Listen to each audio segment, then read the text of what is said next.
So hi guys, welcome to my YouTube channel. Guys, आज के इस वीडियो में हम बात करेंगे class 10th English important question board exam 2023 के लिए। ये जो क्वेश्चन है 101% आपके बोर्ड एग्जाम में पूछा जाएगा।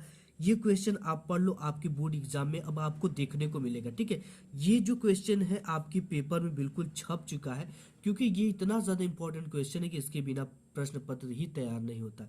सबसे महत्वपूर्ण प्रश्न बोर्ड परीक्षा में पक्का आएगा, अभी आप तैयार कर लो। ठीक है, तो जो पहला क्वेश्चन है, शॉर्ट क्वेश्चन है, दे रखा है पहला question, why did Lencho write a letter to God. ठीक है, यह आपका प्रोज वाला जो चैप्टर है, ठीक है, उसी से लिया गया है। तो इसमें जो पहला क्वेश्चन है वो दे रखा है कि why did Lencho write a letter to God. ठीक है, यानी कि लेंचो ने भगवान को पत्र क्यों लिखा।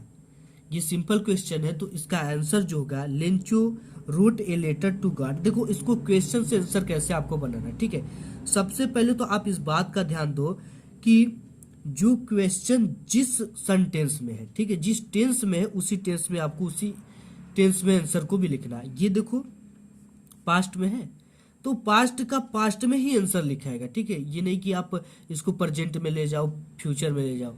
पास्ट अगर क्वेश्चन टेंस है तो पास्ट में उसका आंसर भी लिखाएगा। ठीक है, ये पास्ट आपका इंडिफिनिट टेंस है तो इसको भी पास्ट इंडिफिनिट में ही बदलेंगे। तो यहाँ पे हो गया कि लेंचो ने भगवान को पत्र क्यों लिखा। तो Lencho wrote a letter to God.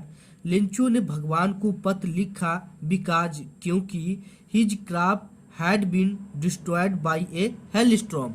यानी कि उसका जो क्रॉप्स यानी फसल, उसका फसल डिस्ट्रॉयड यानी नष्ट हो गया बाय ए हेलस्टॉर्म, ओलावृष्टि के कारण। ठीक है, ओलावृष्टि की वजह से जो उसके क्रॉप्स यानी फसल थे डिस्ट्रॉयड यानी नष्ट हो गए। He needed the money to sow a new crop. उसे पैसों की जरूरत थी एक नए पौधे को लगाने के लिए। ठीक है, he wrote a letter to God, इसलिए वो भगवान को पत्र लिखा और requested him to send 100 pieces to sow his field again. और वो भगवान से एक रिक्वेस्टेड यानी अनुरोध करता है कि हमें टू सेंड भेज दो 100 pieces to sow his field again. अपने जो खेत है अगेन बोने के लिए हमें 100 पीसेस को भेज दो। ये आपका लेंचो भगवान को इसीलिए पत्र लिखता है। ठीक है, तो ये क्वेश्चन आप तैयार कर लो, ये आपके बोर्ड एग्जाम में पूछा जाएगा। इसके बाद जो नेक्स्ट क्वेश्चन है वह है कि what is the greatest wealth of a nation in the Mandela opinion. ठीक है, यानी कि मंडेला के विचार के हिसाब से ग्रेटेस्ट वेल्थ यानी कि महान धन ऑफ ए नेशन, यानी कि राष्ट्र के लिए मंडेला के अनुसार महान धन क्या है। तो इसका जो आंसर होगा वो होगा मंडेला की, देखो यहाँ पे दे रखा है इसका answer, Mandela opinion is the greatest wealth of nation.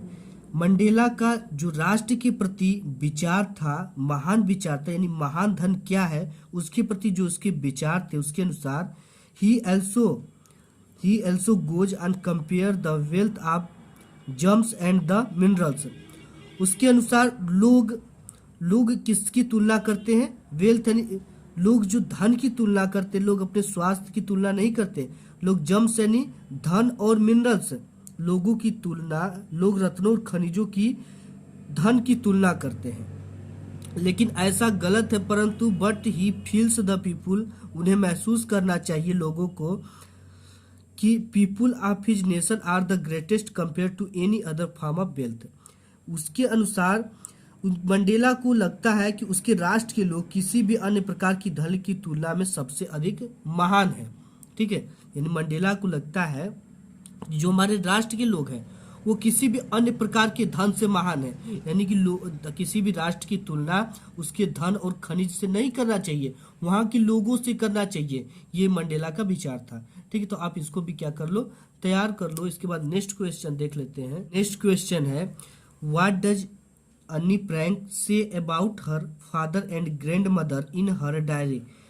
यानी कि जो अन्नी फ्रैंक थी वो अपने डायरी में, ठीक है, अपने डायरी में अपने पिता और अपने दादी के बारे में क्या लिखा है। तो इसका आंसर हो जाएगा अन्नी Frank says about her father and grand mother in her diary. यानी कि अपनी डायरी में अन्नी फ्रैंक जो है हमें अपने पिता, ठीक है, फादर्स एंड माता यानी दादी के बारे में बताती है। इन हर डायरी बताती, सी स्टेट्स, वह कहती है that her father was the most adorable, यानी मेरे पिताजी जो थे वो सबसे प्यारे थे। Father she had ever seen, मैंने पिता को कभी देखा था, ठीक है, उसके पिता भाग जाते हैं तो वही बता रही है अपने डायरी में ये।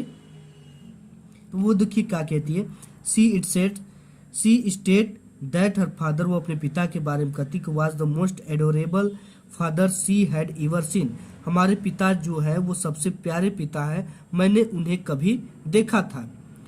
For her grand mother she writes, वो अपने दादी माँ के बारे में लिखती है that she loves her grand mother and remember her a lot, मैं अपने दादी माँ से भी प्यार करती हूँ, लव्स यानी प्यार करती हूँ, and remember her a lot, और उन्हें हर समय याद भी करती हूँ। ठीक है, ये था अन्नी फ्रैंक अपनी डायरी में ये चीजें लिखती थी। काफी इंपॉर्टेंट क्वेश्चन है, वेरी वेरी आप समझो इसको इंपॉर्टेंट है, क्योंकि बोर्ड एग्जाम में ये क्वेश्चन आपके आएगा 100%। और इसके बाद नेक्स्ट क्वेश्चन है, when were sweets and snacks prepared on special occasion. ठीक है, तो ये बता रहे हैं कि विशेष अवसरों पर क्या बनाया जा रहा था, sweets snacks prepared on special occasion कब किया गया था।